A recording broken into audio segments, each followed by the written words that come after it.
Hello guys! Kumusta kayong lahat? I am Dave and I am the Kuripot Traveler. Yes, Kuripot para makatipid, makaipon para sa susunod na travel. It's really my goal to circumnavigate the world. So I'm just in my 20s and talagang I really work hard para maka-travel sa iba't ibang bansa na gusto kong puntahan. So for today's video, i-share ko sa inyo yung different items kapag magpupunta kayo ng Vietnam, different items na pwede nyong mabook or activities na mabook online, especially via Klook. Kasi one tip para makatipid, let's book ahead prior to our trip.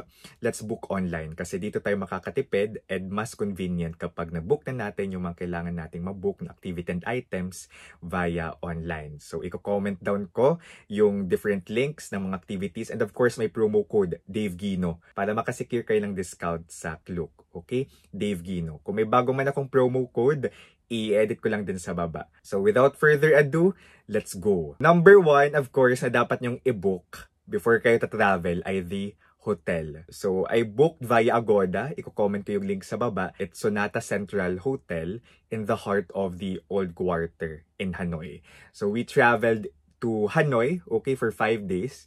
So, yung binook namin ay sa Old Quarter, which is a very touristy spot. It's in the heart of Hanoi. Ang daming nangyayari, ang daming action na nangyayari, ang daming stalls, ang daming coffee shops, ang daming restaurants. So, it's really a bustling area to stay in, yung Old Quarters. So, kung kayo ay mag-Vietnam or mag-Hanoi, dun kayo dapat magstay. Tapos yung binook ko, of course, I always go for the hotels or guest house na affordable, maganda yung location, comfortable, accessible sa mga bagay-bagay. Ito yung mga things na dapat nyong i-consider. And of course, cleanliness din. Number 2, airport transfer. Although 8 AM kami dumating sa airport, I believe may mga bus doon or may mga public transpo. Pero since 4 naman kami, and yung mga kasama ko ay may bit-bit na maleta. So we really booked an airport transfer na from the airport to the hotel. Directly na kayong ihahatid sa hotel. Pabalik naman ng airport, lalo na't 8 AM yung flight namin, we had to be there for hours before, around 4 AM. Talagang binook na rin namin yung airport transfer from our hotel to the airport. Kesa naman, 'di ba, i-risk namin na maghintay ng Grab or public transpo. So, mas convenient na mag-book na kami ng ganun kaaga ng airport transfer sa Klook. Yung hotel pala namin, mura siya, nasa 1,700 per night. And then, itong airport transfer ay nasa around 600 to 800 pesos. Since we're in Hanoi, naisip na namin na puntahan yung mga provinces. So, isa sa mga dapat nyo talagang i-book kapag nasa kayo, mag-side trip kayo to Halong Bay. So, we booked via Klook the Halong Bay Cruise. It's 2,000 plus. Pwede nyo ma-check yung link sa baba. So, that Halong Bay Cruise na package ng Klook, kasama na yung bus, transportation.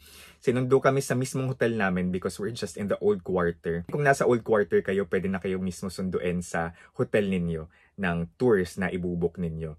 And then, yung cruise, sagot na yun, nakakasosyal yung cruise. And then, yung lunch, yung island hopping.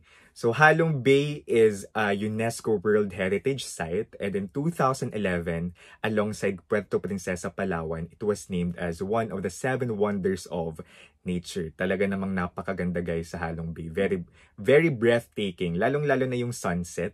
Kapag pauwi na kayo, ang ganda. So, must book talaga yung Halong Bay. Aside from Halong Bay, isa sa mga tours na pwede ninyong mabook via Klook ay yung Ninh Binh Tour. So, yung Ninh Binh, this was the first capital of Vietnam. Around 10th century, ito yung naging capital ng Vietnam. So, very long na yung history ng Ninh Binh. Ang dami naming nagawa sa Ninh Binh. So, first, nagpunta kami sa ancient temple. It was a Forbidden Kingdom according to our tour guide na favorite ko. Ang saya ng mga tour guide sa Vietnam, very friendly pala. And kasama na pala sa tour, aside from, of course, yung bus from the hotel to Ninh Binh, ay yung lunch na buffet style. Medyo nag-hike kami sa Hang Mua para maabot yung Hang Mua Peak kung saan namin inabot yung dragon na I believe important figure sa mga taga Ninh Binh. Ang ganda ng view guys. Para siyang Bali yung style ng mga bato-bato.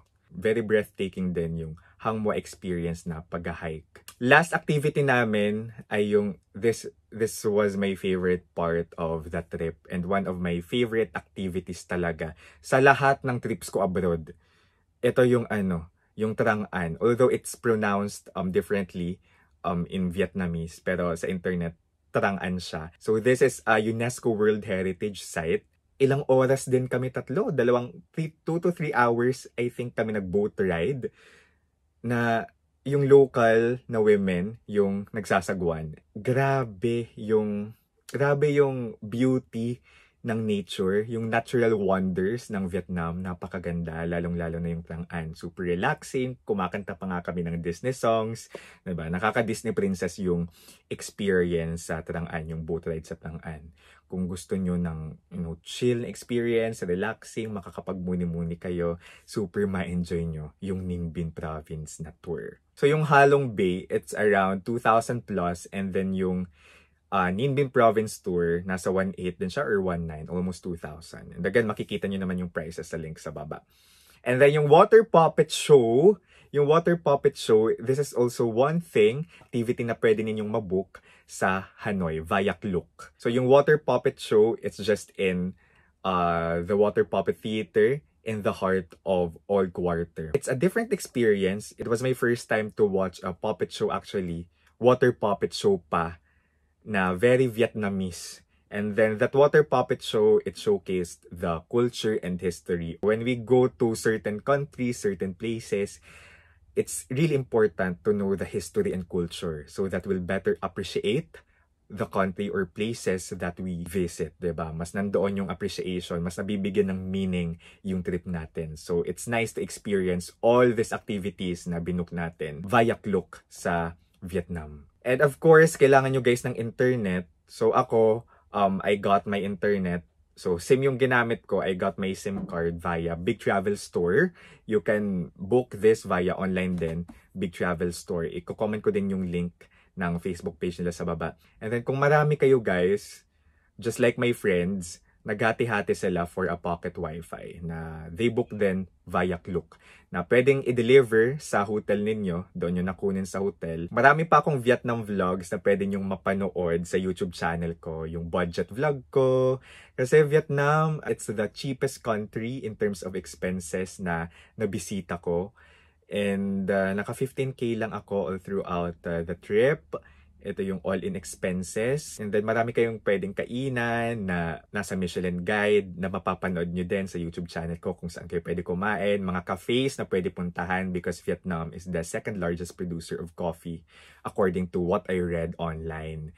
And then, ayun, yung different activities na pwede nyong magawa. Pwede nyong mapanood sa YouTube channel ko. For example, yung Halong Bay, yung Ninh Binh, para magka-idea kayo sa mga trips na ito. So I hope nakatulong itong vlog na ito kung nagpaplano kayo, nangarap kayo na travel to Vietnam.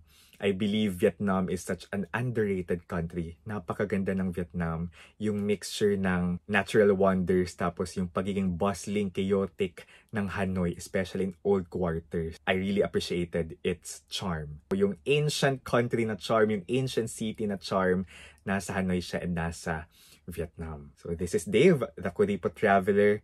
And guys, let's live our best life. Bye-bye!